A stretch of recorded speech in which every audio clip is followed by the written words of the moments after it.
1. Hey guys, my name is Michael, and today we'll be discussing related rates and how we could use related rates to solve common chemistry problems. Alright, now the main thing in related rates is the goal. And the goal is to find the rate at which some quantity is changing with respect to time by comparing it to a known rate of another quantity that is also changing with respect to time. Now there's usually 7 general steps that will help you solve any related rates problem. 1. Draw a picture if possible, depending on the problem. Identify the known derivatives that's already given in the problem. 3. Identify what derivative is being asked for. 4. Find an equation that relates any of the variables for which derivative is being asked for. 5. Implicitly take the derivative with respect to time. 6. Plug in all known constants. And 7.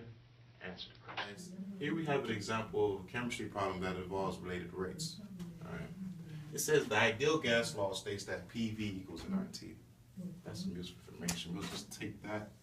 Hopefully that'll come useful later.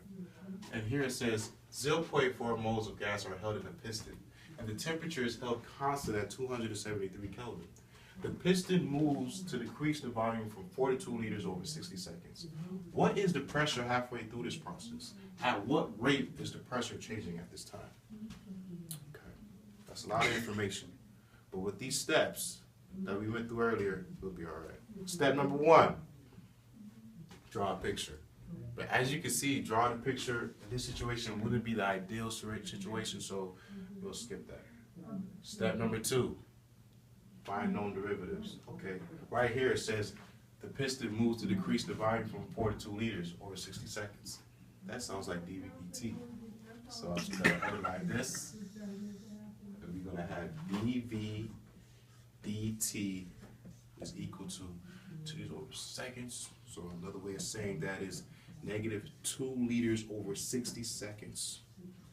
Because as you can see, it decreased from 4 to 2, which is a negative 2 was moved. Negative 2 liters was removed over 60 seconds, the time interval. This could be simplified into negative 1 over 30 seconds. Cool. Now we move on to the third step, which is see what derivatives is being asked for. Okay. Oh, right here it says what rate is the pressure changing at this time? That sounds like a derivative. Another way of saying that is dP in respect to T. And we don't know that. That's what we're looking for. All right. Step number 4, find an equation that relates to rates. Right here, this came back.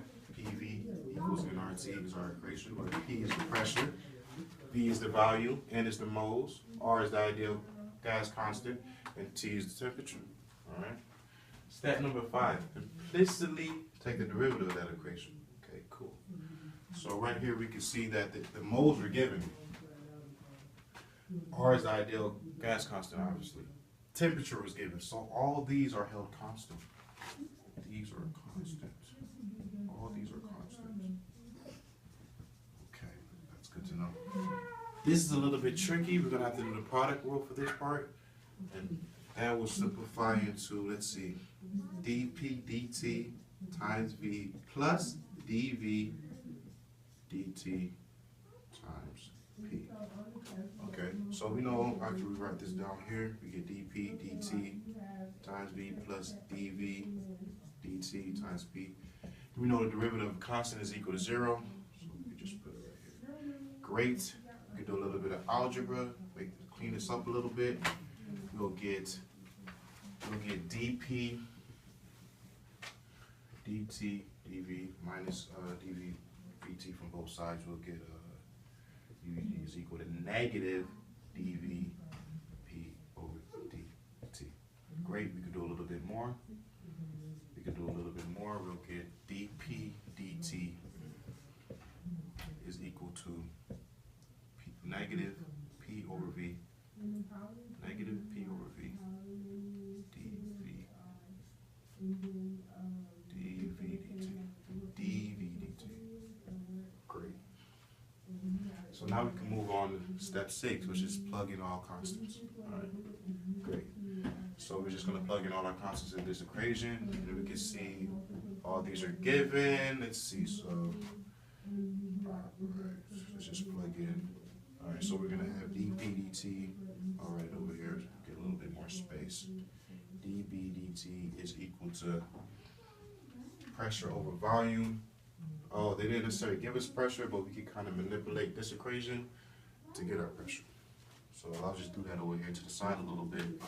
And we know that P is equal to nRT by the above equation divided by V. We got all this extra information. So we got P is equal to 0.4 moles. The ideal gas concentration, which is 8.314 LATM over moles K, and then we got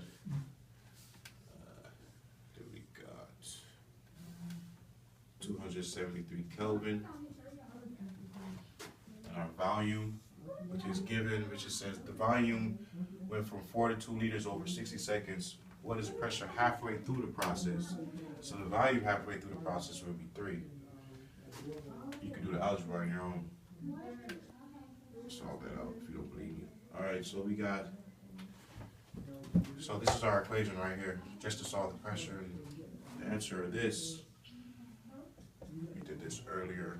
The answer to this will be 303.576 ATM.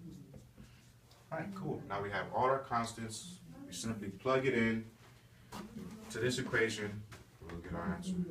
So now we have, I'll write it right here so we have more space. So now we have dP dt is equal to negative P, what is our P?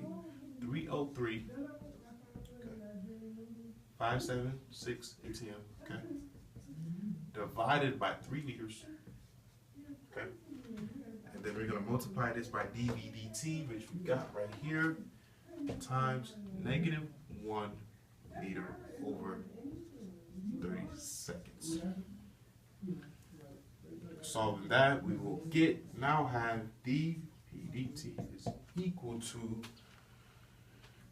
3.37 ATM per second. Now, just to give a little recap, what we did was, with number 1, we didn't draw a picture because it wasn't ideal for the situation. Number 2, which is find known derivatives, we did that right here. By finding where the volume says the volume from 42 liters over seconds, we knew that was in a rate form, so we knew that was dV dt. And number 3, find what derivative is being asked for. We did that right here. It just said right here, what rate is the pressure being changed at this time, which is equal to dP dt. We didn't know what that was. 4, find an equation that relates all the variables, which is the ideal gas law, PV equals nRT. 5, implicitly differentiate that equation. 6, plug in all constant. 7, get the answer. I'm Michael Deliska. I hope you understand.